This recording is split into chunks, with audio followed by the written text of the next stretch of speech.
여러분, 예배에 성공한다고 하는 것이 인생의 성공을 이루는 길이 될까? 우리가 이 말에 대해서 진심으로 믿음으로 갖고 우리가 대하게 될 때 우리가 드리는 예배가 하나님 앞에 좀 더 거룩하게 또 신실하게 드려질 수 있겠다고 생각이 듭니다. 예배의 성공이 인생의 성공이다. 성경 말씀에 그리 약속해 주고 있습니다. 잠언서 22장 4절 말씀에 보면 함께 읽어보면서 이 말씀의 의미를 새깁니다. 시작. 겸손과 여호와를 경외함의 보응은 재물과 영광과 생명이니라. 겸손이라고 하는 것, 또 여호와를 경외한다고 하는 것, 하나님 앞에서 겸손하고 하나님 말씀 앞에 겸손하고 그리고 여호와 하나님을 예배하는 그런 삶으로 바꾸어 볼 수 있죠. 이렇게 하나님을 예배할 때 여기에 보상이 있다. 재물과 영광과 생명이라고 하는 게, 이 생명은 육신의 삶 속에 하나님이 건강으로 역사하기도 하지만 이 생명은 영원한 삶, 영생의 삶으로 우리가 받을 수가 있겠죠. 그러니까 영적인 복이 될 겁니다.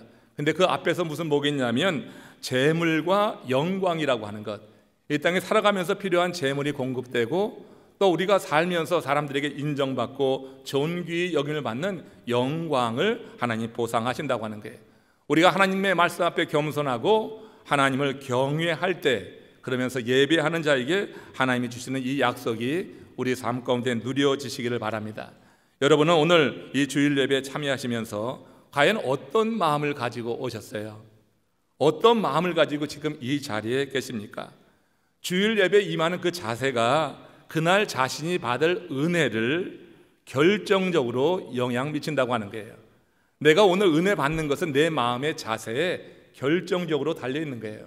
내가 지금 어떤 마음을 가지고 주님을 예배하느냐, 그래서 이건 대단히 중요한 것입니다.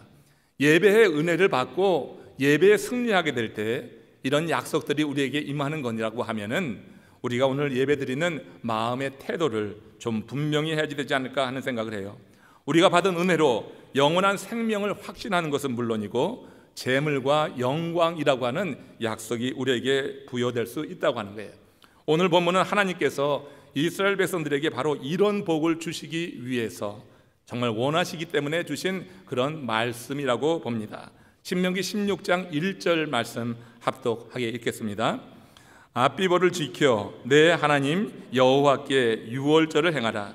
이는 앞비벌에 내 하나님 여호와께서 밤에 너를 애굽에서 인도하여 내셨음이라.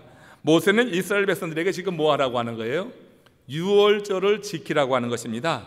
이 유월절을 평생에 지켜서 하나님의 행하신 일을 기억하라고 하는 거예요. 모세는 그들이 하나님께서 그들을 애굽에서 이끌어 내셨다는 사실을 기억하라고 하는 거예요. 이게 한두 번이 아니라 평생에 유월절 이 예식을 통하여서 하나님을 기억하라고 하는 거예요.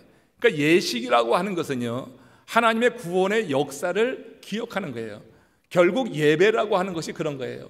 우리를 하나님이 구원해 주셨다고 하는 사실을 믿고 그런 은혜를 베푸신 하나님을 기억하는 거예요. 이스라엘 백성들이 애굽에서 400년 종살이하지 않았어요. 근데 이 애굽에서 종살이하던 그들을 하나님께서 건져 주셨단 말이에요. 해방시켜 주셨다고요. 근데 아주 놀라운 방식으로 해방시켜 주신 거예요. 그러면서 유월절을 지켜서 그날을 기억하라고 하는 것입니다. 우리 하나님께서 세상에 종살이하던 우리들, 세상 사단 마귀의 노예로 살던 우리들을 예수 그리스도를 보내주셔서 보혈을 흘려주시고 그 보혈로 대속해 주심으로 말미암아서 우리를 구원하시사 우리가 하나님의 자녀가 된 줄로 믿습니다. 유월절을 지키라고 하는 것은 지금 현대적 의미로 바꾸어 이야기하면 오늘 우리가 거룩한 주일을 하나님의 구원의 은혜에 감사하며 지키라고 하는 말로 받을 수가 있는 것이다 하는 것입니다. 모세는 그들이 하나님께서 그들을 애굽에서 이끌어내셨다는 이 사실을 기억하라고 하는 주의 말씀을 듣고 그것을 이렇게 선포하고 있는 거예요. 그 놀라운 일이 일어난 때가 언제였죠? 그때가 밤중이었다고 말합니다. 그 밤에 그들에게 새 역사가 시작이 된 거예요. 밤에 너를 애굽에서 인도하여 내셨습니다. 그러므로 내 하나님 여호와를 기억하라고 하는 것입니다. 여러분, 그 밤에 절망적인 그 밤을 의미하죠. 이게 자연스러운 인간 이런 자연의 계절의 밤이라기보다는 그야말로 절망적인 밤으로 이해할 수가 있는 거예요. 절망적인 밤이지만 하나님이 함께 하시니까 그 밤에 새 역사가 시작이 되었다고 하는 것. 200만 명이 넘는 사람들이 한밤 동안에 바로의 노예에서 하나님의 자녀로의 변화를 이룬 거예요. 신분의 변화가 일어났다고 하는 것입니다. 400년 동안 매여 있던 그 굴레를 벗어내고 하나님의 품으로 들어간 그때가 언제냐면 밤이라고 하는 거예요. 그렇습니다, 여러분. 애굽에서 그 백성을 해방시킨 하나님의 역사는요, 밤중에 시작된 거예요. 하나님의 역사는 대부분 밤중에 시작되는 것 같아요. 하나님의 역사는 우리가 정말 인생이 깜깜하다고 생각할 때, 내게 희망이 없다고 생각할 때, 그때 여호와 하나님의 이름을 부르는 사람을 위해서 하나님의 역사는 밤에 시작되는 경우가 많이 있어요. 인생의 밤도 우리 인생이 새롭게 열릴 수 있는 그런 기회가 됨을 그러므로 믿음으로 받으시기를 축원합니다. 하나님께서 밤중에 이 출애굽 역사를 이뤘듯이 우리가 살아가는 인생의 밤 속에서 우리가 믿음 안에 산다고 하면 하나님은 우리 인생의 밤에도 얼마든지 길을 내시고 우리를 건져 주실 수 있다고 하는 거예요. 밤은 고난을 의미합니다. 밤은 두려움을 의미합니다. 그런데 하나님은 그 밤에 길을 내고 계시는 거예요. 이스라엘 백성들은 밤에 하나님의 말씀에 따라서 양을 잡았습니다. 그리고 양의 피를 내서 그것을 문설주에 발랐어요. 하나님께서 죽음의 영을 보내실 때 그 피를 보면 넘어갈 것이라고 하는 의미에서 유월, 넘어간다는 의미에서의 유월입니다. 패스오버, 바로 그런 의미가 있는 거예요. 그 백성이 하나님께서 하신 말씀을 믿음으로 받지 않았다고 하면은 그들이 그 밤에 양을 잡지 않았을 것이고 그 피로 문설주에 바르지 않았을 거예요. 여러분, 이스라엘 백성들이 출애굽했는데 모든 사람이 다 출애굽했을까요? 그 말씀을 받는 사람이 출애굽한 것입니다. 그 말씀을 받아서 그 문설주의 피를 바른 사람들이 그 다음날 아침에 나가보니 많은 죽음을 보면서 모세의 이끄심에 따라가지고 출애굽하게 된 거예요. 그 밤에 하나님이 말씀을 주셨는데, 말씀을 보내셨는데 말씀을 받지 않아서 그런 일이 일어나겠어? 이 양 잡아서 피를 바른다고 무슨 특별한 일이 일어나겠어? 하는 의심을 가진 사람들은 그 밤에 양을 잡지 않았을 거예요. 그리고 피를 바르지 않았을 거예요. 그러므로 그 밤에 그들도 죽었을 것입니다. 그러나 우리 하나님의 말씀이 그들에게 임했을 때, 그들이 양을 잡고 피를 내서 문설주에 바르게 됐을 때 그 밤에 죽음의 영은 그 집으로 들어가지 못하고 넘어갔어요. 그 다음날 아침이 되어서 문을 열었을 때 많은 가정에서 곡하는 소리가 들렸습니다. 그 곡하는 소리에 따라서 이스라엘 백성들이 분주히 애굽에서 나온 사건, 이것이 바로 출애굽이라고 하는 거예요. 이스라엘 백성들이 말씀에 따라서 밤에 애굽에서 나오기로 결심했을 때 그 밤에 하나님께서 길을 내신 거예요. 우리가 결심할 때 하나님은 우리 인생의 밤에도 길을 내시는 줄로 믿으시기를 축원합니다. 여러분, 어둠에 갇혀가지고 절망만 하지 마시고, 내 인생이 깜깜하다고 해서 좌절하지 마시고, 그 밤에 하나님은 분명히 길을 내실 수 있는 분이에요. 하나님의 살아계심, 하나님의 말씀, 이것을 받음으로 그 말씀대로 따라 행하게 될 때 하나님은 오늘 이 시대에도 얼마든지 인생의 어두운 밤 가운데 길을 내셔서 우리를 건져 주실 수 있다고 하는 것입니다. 이 모세는 그 백성에게 하나님이 이루신 이 놀라운 일, 그 밤을 기억하라고 하는 거예요. 어떻게 기억하라고 하는 것입니까? 제사를 드리라고 하는 거예요. 여러분, 어디서 어떻게 제사를 드리라고 할까요? 오늘 본문 신명기 16장 2절 3절에서 이렇게 기록하고 있습니다. 함께 합독합니다. 여호와께서 자기의 이름을 두시려고 택하신 곳에서 소와 양으로 내 하나님 여호와께 유월절 제사를 드리되 고난의 떡을 그것과 함께 먹으라. 내 평생에 항상 내가 애굽 땅에서 나온 날을 기억할 것이니라. 하나님께서 그 유월절 제사를 드리는 장소 그리고 방법을 일러 주셨어요. 자기 이름을 두시려고 택한 곳에서 소와 양으로 제사를 드려서 하나님을 기억하라고 하는 거예요. 그들이 머물고 있던 그 성에서 나와야지 되는 것입니다. 그 성에서 드리지 말라고 했어요. 너희들이 머물고 있던 성이 아니라 그 성에서 나와서 하나님이 자기 이름을 드리려고 택하신 곳에서 소와 양을 잡아 제사를 드리라고 했어요. 우리가 여러분 오늘날 쉽게 팝콘 하나 갖다 놓고 리모컨 하나 갖다 두고 집 안에 앉아가지고 TV를 통해서도 예배 드리는 경우가 많이 있어요. 그건 예배가 아닙니다. 하나님이 받으시는 예배가 분명히 아닌 거예요. 우리 말씀 가운데서는 그 성에서 나오라고 하는 것입니다. 내가 머물고 있는 성에서 나와서 하나님이 자기 이름을 두시려고 택한 그곳에서 소와 양을 잡아서 하나님께 제사하라고 했어요. 우리가 여러분이 거룩한 성이래, 우리가 주일 성수를 해야 된다고 하는 것을 의미를 여러분 분명히 아셨으면 좋겠어요. 우리가 우리 집에서 나와서 수고롭게 운전하고 우리가 이렇게 거룩한 성소에 들어오게 될 때 이곳에 임재하시는 하나님께서 우리의 예배를 받으시는 줄로 믿습니다. 우리 마음이 그렇게 준비되어 나오게 될 때 하나님께서 이곳에서 우리의 예배를 받으시고 이곳에서 우리에게 필요한 말씀을 공급해 주셔서 그 말씀 안에 우리가 살아갈 수 있도록 허락하신다고 하는 거예요. 하나님, 이스라엘 백성들이 성전에서 올리는 제사 기쁘게 받으시는 것입니다. 그들에게 고난의 떡을 나누며 하나님이 그 밤에 베푼 그 일을 기억하는 제사를 평생에 드리라. 이처럼 우리에게 있어서 가장 중요한 것, 우리가 바꿔 이야기하면 그게 바로 예배라고 하는 거예요. 우리가 여러분 주일을 성수하라, 주일을 성수하라 하는 것은 이런 의미에서 정말 우리가 기억해야 될 것입니다. 하나님이 베푸신 구원을 기억하는 거예요. 여러분, 구원의 기쁨과 감사와 감격이 있다고 하면은 마땅히 하나님께서 정하신 곳에서 하나님이 정하신 그 날에 우리의 몸을 들여가면서 예배해야 될 줄로 믿습니다. 편하게 드리는 게 아니에요. 우리가 내 자신의 몸을 드리면서 내가 하나님 앞에 나타나 하나님께 올리는 예배, 영으로 진리로 드리는 예배를 하나님은 기뻐하신다고 하는 것입니다. 저는 우리가 이렇게 예배를 드릴 때 그 가운데 복이 많은 거예요. 예배가 즐거운 사람이 정말 복된 사람이라고 하는 거예요. 그것은 하나님의 은혜 안에 있다고 하는 증거예요. 여러분 어떠세요? 예배 드리는 지금 마음의 기쁨이 있습니까? 한번 솔직하니 대답을 한번 해보시라고. 내가 지금 예배하는데 내 안에 기쁨이 있는가? 예배 드리는 것이 즐거운 사람이 복이 있는 사람이야. 그 사람이 하나님의 은혜 안에 있는 거예요. 예배 안에 예배 드리는 것이 기쁘지 않은데 어떻게 하나님의 은혜를 받겠어요? 어떻게 하나님의 은혜가 그 가운데 임하겠어요?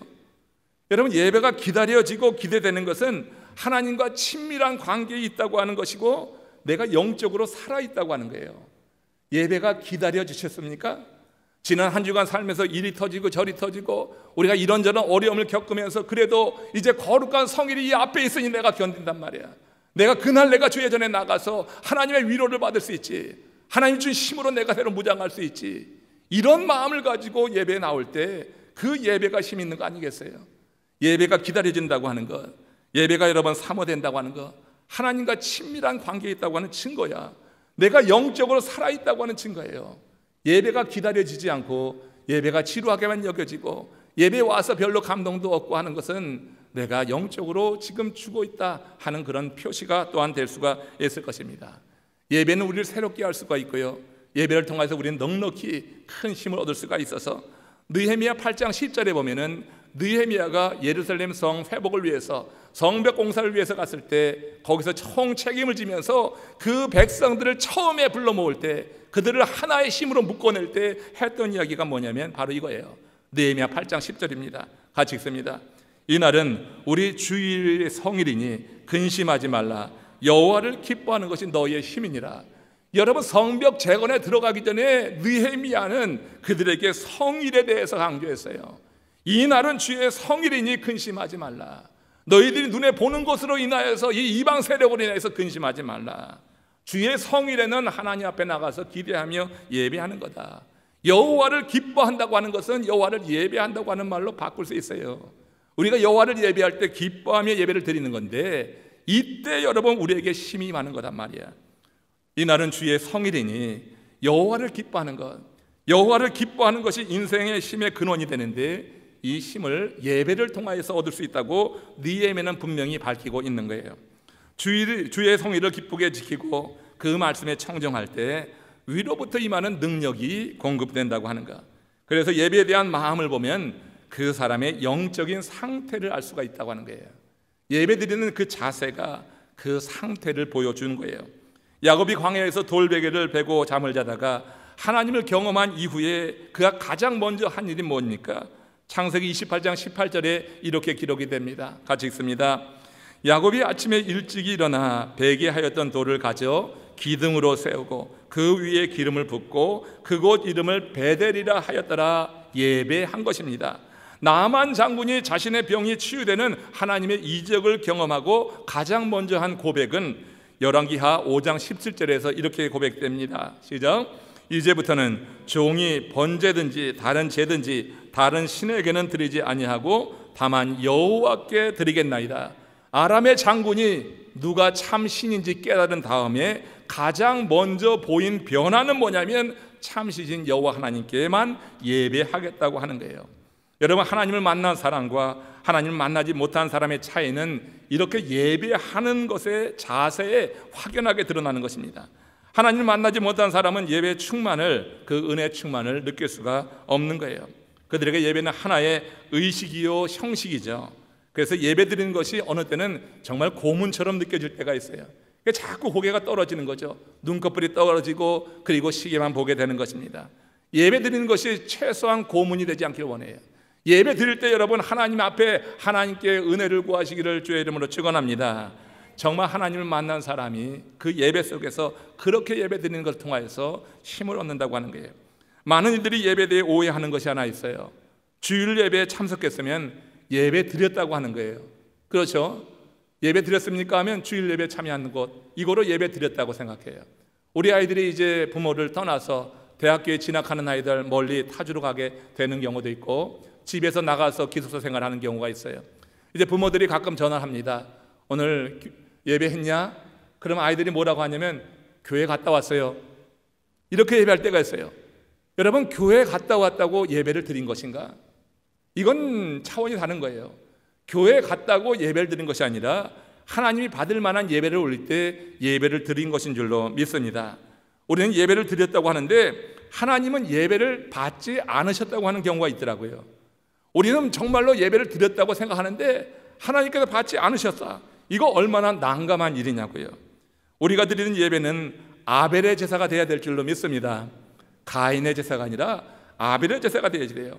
하나님이 아벨의 제사는 받으시고 가인의 제사는 받지 않으셨어요. 그러면 아벨의 제사는 왜 받고 가인의 제사는 왜 받지 않으셨는가?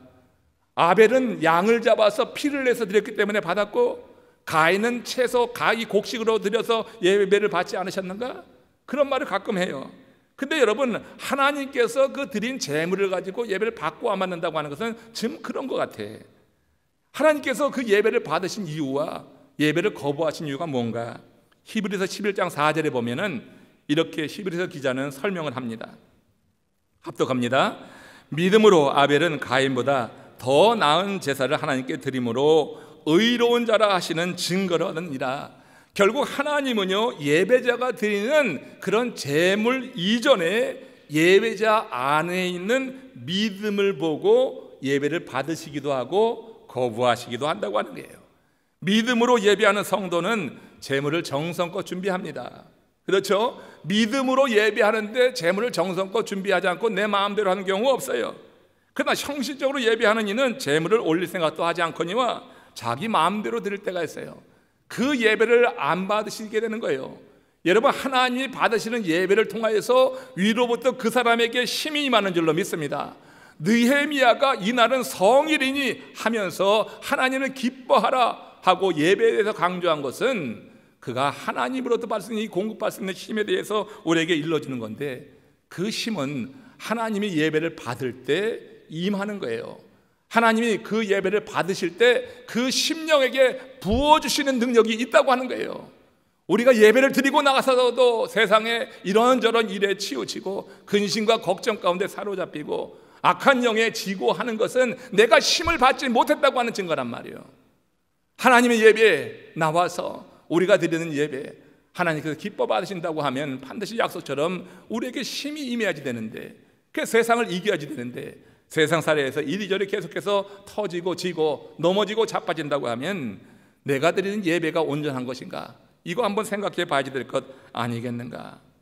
하나님께서 예배자의 그 중심을 보시고 그 믿음을 보시는 것은 너무나 당연한 거예요. 그 예배자의 중심을 보시고 하나님 그 예배를 받기도 하고 예배를 거부하기도 하신다. 한번 확인해 봅시다. 창세기 4장 4절 5절 말씀입니다. 같이 합독합니다. 시작. 여호와께서 아벨과 그의 제물은 받으셨으나 가인과 그의 제물은 받지 아니하신지라. 우리 하나님이 아벨의 제사를 받았다고 했을 때 무엇을 먼저 받았습니까? 하나님께서 아벨과 했어요. 하나님이 아벨을 먼저 받으신 거예요. 제물을 받기 전에 아벨을 받았다고 하는 것은 뭐냐면 아벨의 중심 속에 믿음을 받았다고 하는 거예요. 아벨이 하나님께 믿음으로 나갔을 때 그 다음에 제물은 뭐든지 상관없는 거예요. 아벨이 곡식을 드렸다 할지라도 하나님은 그 제사를 받으신 줄로 믿습니다. 왜냐하면 아벨을 먼저 받으셨기 때문에. 그래서 아벨과 그의 제물을 받으셨어. 중심을 보니까 받을 만한 거니까 받으시는 거예요. 거기다가 그 정성껏 준비한 제물이 있으니 그걸 받으셔서 그에게 축복하신 거예요. 그런데 어떻게 해요? 가인과 그의 제물은 받지 않으셨어요. 그의 제물이 곡식이어서가 아니라 가인의 중심에 믿음이 없었던 거예요. 가인의 중심이 온전하지 못했던 거예요. 그래서 가인을 받지 않으니까 당연히 그가 드리는 제물도 받지 않는 거예요. 우리가 여러분 예물에 관한 개념을 분명히 해야지 돼. 하나님 앞에 드리는 예배가 정말 바로 서 있다고 하면 예물 정성껏 준비할 겁니다. 그리고 하나님 받으시는 예배를 들어가서 여러분들이 위로 공급되는 힘을 반드시 얻게 될 줄로 믿습니다. LA에서 목회하시는 동역자 우리 목사님들 가운데 가끔 그런 얘기를 하는 이야기를 들어봅니다. 가을날이 되고 날이 아주 청청하면은 그렇게 염려가 많이 된대요. LA 지역에서 가을날 날씨 참 좋습니다. 날이 청청한데 왜 목사님은 염려합니까? 그 좋은 날 많은 사람들이 하나님의 말씀이 있는 꼴이 있는 이곳에 나오지 않고 세상에 풀밭으로 많이 나가는 경우가 있어서 염려한다고 하는 거예요. 이러한 사람들에게 예배는 옵션이지 필수가 절대 아닌 것입니다. 그들에게 예배가 힘의 근원이 되겠는가? 그런 식으로 예배하는데 힘을 얻겠어요? 그들이 하나님이 기뻐하는 그런 예배를 올릴 수 있겠습니까? 예배에서 감동은 받기나 하겠습니까? 그렇지 않은 겁니다. 그런 예배 하나님이 받지 않을 수 있어요. 하나님 모든 예배를 받으시는 것이 아니라 그 중심을 보시고 예배를 받으신다고 하는 이 말씀을 여러분 마음에 간직하시고 이왕에 드리는 예배인데 내 마음에 믿음이 일어나지 않으면 은혜를 구하세요. 사실 여러분 믿음이 일어나지 않는 경우도 있잖아요. 그럴 때 하나님의 특별한 은혜를 구하세요. 그럴 때 한번 금식도 한번 해보세요. 예배를 매번 그렇게 중심이 온전히 하나님께 드리지 못한 상태에서 드린다고 하면은 그 예배 드리면서 타성에 젖어요. 그 예배에서 아무런 감동이 없어요. 그러나 하나님께서 특별한 은혜를 베푸셔서 이렇게 하나님의 임재 속에서 드리는 예배가 되고 중심이 믿음 안에 들어지게 될 때 반드시 하나님이 그 예배를 통하여서 우리에게 힘을 주실 줄로 믿습니다. 여호와 하나님을 기뻐하며 드리는 예배 가운데 하나님이 역사하는 거예요. 그렇지 않으면은 하나님께서 예배를 거부하신다고 말씀하셨어요. 말라기 1장 10절 말씀이 그런 겁니다. 같이 합독합니다. 만군의 여호와가 이르노라 너희가 내 단 위에 헛되이 불사르지 못하게 하기 위하여 너희 중에 성전 문을 닫을 자가 있었으면 좋겠도다. 헛되이 불사르지 말라. 하나님 받지 않은 예배, 중심이 하나님께 올라가지 못하는 예배가 있다고 하는 거예요. 그런 예배는 받지 않을 테니 너희 중에 성전 문을 닫아 걸고 들어오지도 못하게 하라 하는 얘기가 될 거예요. 하나님이 받으시는 예배 분명히 있습니다. 또 받지 않는 예배도 이렇게 있다고 하는 것을 하나님의 말씀을 통해서 우리가 확인해 보는 거예요. 아돌프 히틀러가 그런 말을 했습니다. 국민은 빵과 서커스만 있으면 얼마든지 다스릴 수 있다. 국민을 개, 돼지로 보는 거죠. 그래서 빵과 서커스만 있으면 얼마든지 다스릴 수 있다. 얼마나 교만한 말인지 몰라요. 빵과 서커스라는 것은 로마 제국의 통치 기술이었습니다. 오늘날 독재 국가에서 독재자들이 즐겨 쓰는 게 빵과 서커스입니다.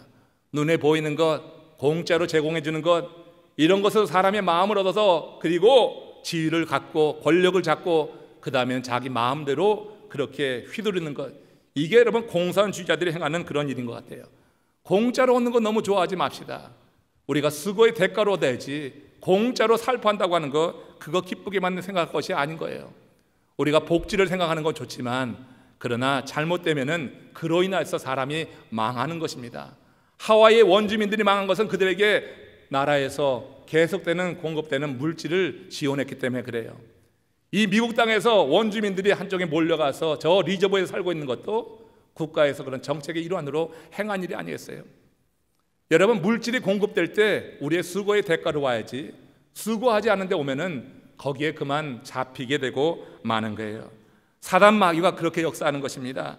예나 지금이나 이 방법으로 인간을 지배하려고 하는 거예요. 예수님을 시험한 첫 번째 그 시험의 내용도 사실 이것입니다. 돌을 가지고 빵을 만들라 말이 되지 않는 거잖아요. 물질을 가지고 예수님을 시험했던 것을 우리는 기억해야지 되는 거예요. 사단은 인간의 입과 눈을 현혹해서 육체의 욕망에 빠지게 해서 하나님의 뜻에 대해서 관심을 갖지 않게 하는 거예요.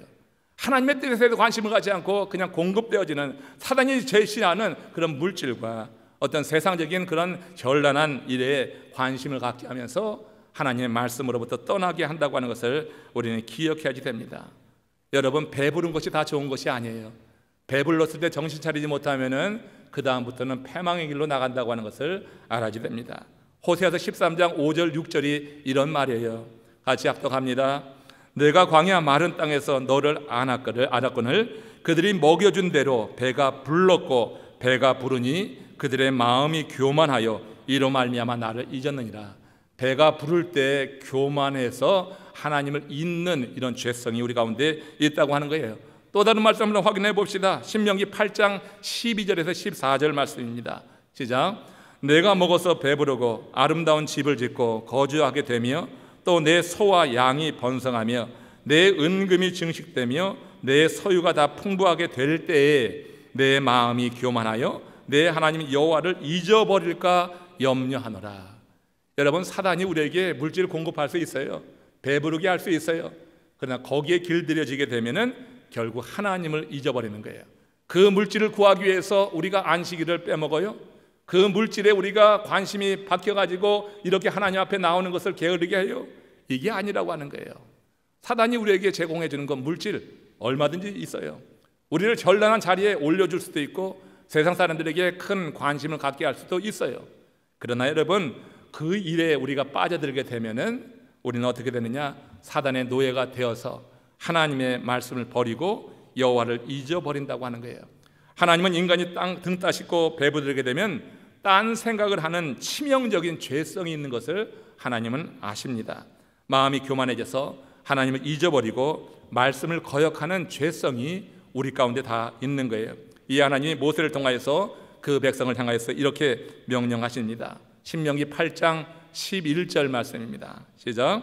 내가 오늘 내게 명하는 여호와의 명령과 법도와 규례를 지키지 아니하고 내 하나님 여호와를 잊어버리지 않도록 삼갈지어니라. 여호와 하나님을 잊어버리면 그들에게 하나님의 징계 심판이 많은 거예요. 그래서 명령과 법도 규례를 지킴으로 하나님과 늘 함께하라고 하는 거예요. 이걸 지키는 사람이 주의 은혜 안에 있는 거예요. 하나님의 명령과 법도와 규례를 지키는 사람이 하나님과 동행하는 사람이에요. 하나님은 우리와 평생 영원히 동행하시기를 원하는 줄로 믿습니다. 구원받은 하나님의 사람들이 하나님이 계속해서 말씀을 주시는 이유는 계속 그 말씀 안에 거하면서 말씀이 임할 때 생각하는 거예요. 하나님의 말씀이 있을 때 기억하는 거예요. 하나님의 말씀이 내가 기억되지 않는데 어떻게 하나님을 기억하겠어요? 말씀은 하나님이기 때문에 우리에게 말씀을 주시는 이유는 나를 기억하라고 하는 거예요. 하나님을 기억하라고 하는 거예요. 오늘 이 예배를 통하여서 우리 많은 말씀을 들었는데 그 말씀을 기억하는 자가 복된 줄로 믿습니다. 말씀을 기억할 때 하나님을 기억하고 하나님을 기억하는 자에게 하나님께서 보호하시고 힘으로 능력으로 채워주시는 거예요. 내가 하나님의 말씀을 기억하며 하나님과 동행하는 삶에 대해서 하나님은 그렇게 기뻐하시고 우리가 하나님의 말씀을 기억하는 것처럼 하나님이 우리를 정말 기쁘게 받으시는 것이 없는 거예요. 각 가정의 부부들이 그런 말을 가끔 하죠. 농담 삼아도 하고 정말 실제적으로 심각하게 하게 되는데 당신 언제가 가장 기뻤어? 이렇게 질문할 때가 있어요. 당신 언제가 가장 기뻤어? 그렇게 질문할 때 있죠. 근데 여기 어떻게 대답을 하십니까? 이거 잘 대답해야지 되는데 어떤 경우에 당신 만나서 결혼했을 때가 제일 기뻤지 하면은 한 달 정도는 편안하다고 하더라고요. 예? 그런데 여러분, 이보다 더 좋은 대답이 하나 있어요. 그건 지금이 제일 행복해. 입 빠른 소리라도 지금이 제일 행복해 하는 것이 참 이게 오래 행복하게 살 수 있는 그런 비결이라고 해요. 지금 행복하지 않으면요, 과거에 행복했던 기억은 지금의 삶을 더 고통스럽게 하는 거예요. 과거에 행복했다고 하는 것은 그것으로 끝난다고 하면 지금의 삶은 고통스럽다고 하는 것과 별 다름이 없어요. 말을 바꿔서 신앙생활을 하면서 여러분은 언제 가장 행복했습니까? 여러분들이 예수를 믿고 언제 가장 행복했었습니까? 정말 행복했던 순간이 있어야지 돼요. 우리 예수님을, 하나님을 인격적으로 만난 그 순간이 있어야지 돼요. 행복했었습니까? 그래요, 행복했습니다는 과거로 끝나지 않고 여러분들의 대답은 지금 행복합니다, 이렇게 되기를 주의 이름으로 축원합니다. 지금 하나님의 말씀이 내 안에 살아있는 거예요. 지금 그 하나님의 말씀이 내가 기대되는 거예요. 그래서 예배를 나온다고 하는 것은 우리가 하나님 앞에 내 산제사로 드리면서 하나님이 내게 주시는 말씀을 받는 것으로 이해할 수 있는데, 그 하나님의 말씀이 내 속에 살아있어서 내가 지금 주님과 동행하고 있기에 지금이 나는 정말 행복합니다. 신앙생활하면서 지금이 행복하지 않은 사람들 정말 많이 있는 것 같아요. 그래서 왕년의 얘기를 많이 해. 왕년에 내가 어떻게 신앙생활 했는지, 내가 밤낮 새벽에 나가고 철야도 하고, 아니 그거 무슨 소용이냐고. 과거에 그렇게 한 것이 그게 지금의 내 신앙생활에 영향을 미쳐야지. 이게 단절된 상태에서 과거에 좋은 얘기만 하면 뭐 하냐고요. 도대체 우리가 하나님께 예배 드릴 때 매 시간 그 예배 시간이 가장 행복한 시간으로 고백되면서 올려지는 예배 되기를 주의 이름으로 축원합니다. 하나님의 말씀이 너무 좋은 거야. 그 말씀 들으면서 힘을 얻는 거야. 그래서 한 주간 나가 살면서 영적인 전투에서 이 말씀을 가지고 검으로 삼아서 우리가 이겨내면서 살아갈 때 거기에서 성취감도 있고 하나님이 함께 하시는 삶 속에서 기쁨이 임하지 않을까 하는 거예요. 신앙생활의 행불행은요, 하나님의 임재와 하나님과의 동행 여부에 달려있는 거예요. 이 두 가지가 충족된 사람은 누구나 지금 행복하다고 말할 수가 있을 것입니다. 행복이 과거형이 아니라 행복이 현재 진행형으로 고백되는 사람처럼 행복한 게 없어요. 이 세상의 행복도 그렇고 주 안에서 행복도 그렇고 현재 진행형으로 고백되는 행복, 그 행복을 누리는 사람이 가장 부러운 사람이다. 이처럼 하나님의 임재 속에 하나님과 동행하는 사람들의 대표적인 특징이 무엇인가? 어떤 상황에서든지 하나님께 예배하는 것을 기대하고 어떻게 해서든지 하나님께 예배하러 나간다고 하는 거예요. 오늘 오전에 우리 배정환 장로님께서 정말로 힘드셨대요. 정말로 힘드셨대, 예배 나오는 게.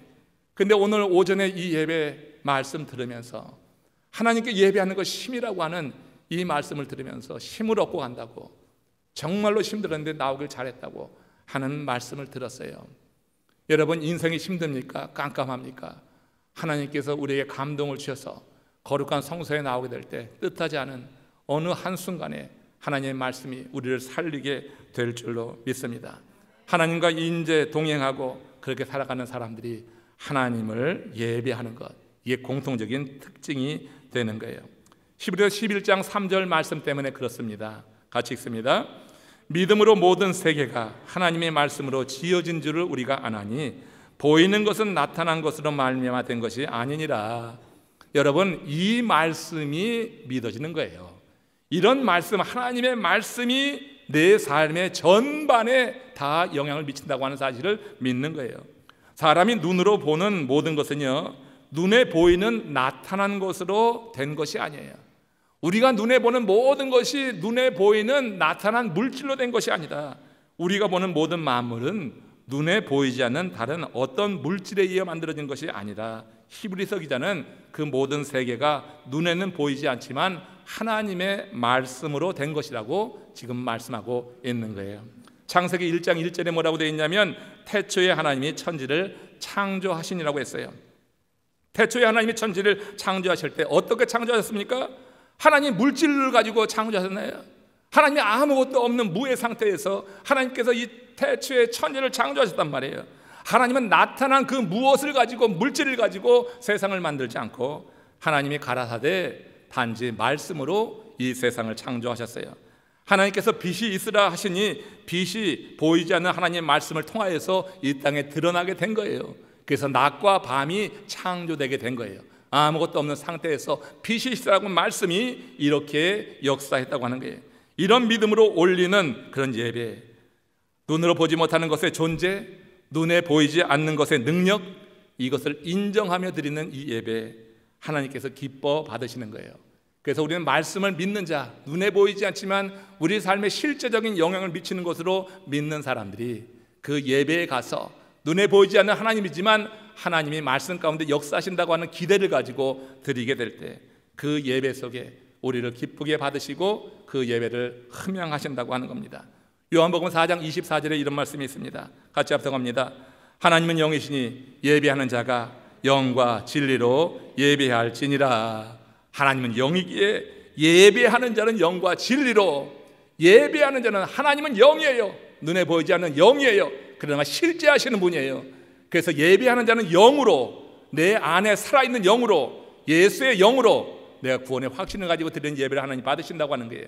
진리로, 하나님의 말씀을 믿는 믿음으로 드리는 예배를 하나님이 그래서 받으신다고 하는 거예요. 이 말의 의미를 잘 이해해야지 이 말이 은혜가 되고 예배를 바른 자세로 올릴 수가 있을 거예요. 말씀을 정리합니다. 여러분, 인생을 흔들리는 다리를 건너는 것에 비유하기도 합니다.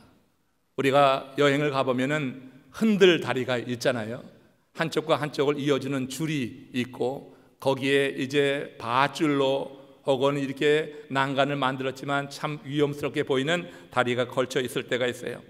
인생이 흔들리는 다리를 건너는 것과 같다. 흔들리는 다리를 건널 때 여러분 뭘 붙잡습니까? 그 줄, 난간을 붙잡습니까? 여러분의 시선은 어디를 향해야지 됩니까? 저 앞을 향해야지 되는 거예요. 바로 발 밑을 바라보면 무서워서, 두려워서 그 다리를 건너갈 수가 없는 것입니다. 그래서 난간을 꽉 잡고 우리의 시선은 저 다리 넘어 그곳을 바라보게 될 때 그나마 두려움을 좀 덜고 다리를 건너갈 수가 있는 거예요. 여러분, 흔들리는 인생을 믿음으로 살아간다고 하는 것이 바로 그런 겁니다. 우리 인생은 다 흔들립니다. 이 땅에 살아있는 우리들의 삶은 다 흔들려요. 많은 경우에 흔들리고 있습니다. 이 흔들리는 인생 가운데 믿음으로 산다고 하는 것, 하나님의 말씀을 난간을 잡듯이 꾹 잡는 것입니다. 그리고 흔들리는 환경 넘어 저곳에서 우리를 향해 빛을 발하고 있는 우리 주님을 바라보는 것입니다. 그럴 때 흔들리는 인생을 믿음으로 살아가며 마침내 우리 주님이 우리 부르시는 그곳에 이를 수가 있을 거예요. 그러므로 삶이 흔들릴 때 여호와께서 자기 이름을 두시려고 택하신 곳으로 담대히 나오시기를 주의 이름으로 권합니다. 내 삶이 흔들릴 때 다른 곳 가지 말고 하나님이 당신 이름을 두시려고 택하신 이곳으로 나오시는 거예요. 자기가 거하는 성 중에 머물지 말고 사람들 보기 싫다고 그렇게 외면하지 말고 내 삶이 흔들릴 때 하나님이 당신의 이름을 두신 이곳으로 나와서 우리 주님의 말씀을 붙잡으십시오. 영과 진리로 예배하면서 하나님이 보내주시는 말씀을 굳건히 붙잡고 흔들리는 삶이 멈추고 주께서 제시하는 형통한 삶이 열리는 그 순간을 기대하면서 우리가 하나님 앞에 서게 될 때 하나님께서는 어느 한 포인트에 모든 예배 전체 시간은 아니라 할지라도 예배를 통하여서 하나님께서 우리를 만나주시는 그때가 있는 거예요. 여러분, 하나님을 만나시는 은혜가 임하기를 주의 이름으로 축원합니다. 그 은혜를 경험한 사람이 예배를 다른 차원에서 드릴 수가 있어요. 예배가 기다려지시기를 제가 기도하겠습니다. 예배를 통하여서 하나님을 만나는 가운데 그 예배 속에서 새로운 삶의 지경이 열려지는 것을 제가 위에서 기도하겠습니다. 여러분들이 한 주간 삶이 오늘 우리 하나님께서 보내주시는 말씀을 붙잡는 가운데 이런 영적인 싸움에서 이기고 승리하는 삶, 여러분들이 주와 함께하기 때문에 두려워하지 않고 당당하게 어깨 펴고 이 세상에 나가서 하나님의 뜻을 이루는 그런 삶이 되기를 주님의 이름으로 축원합니다.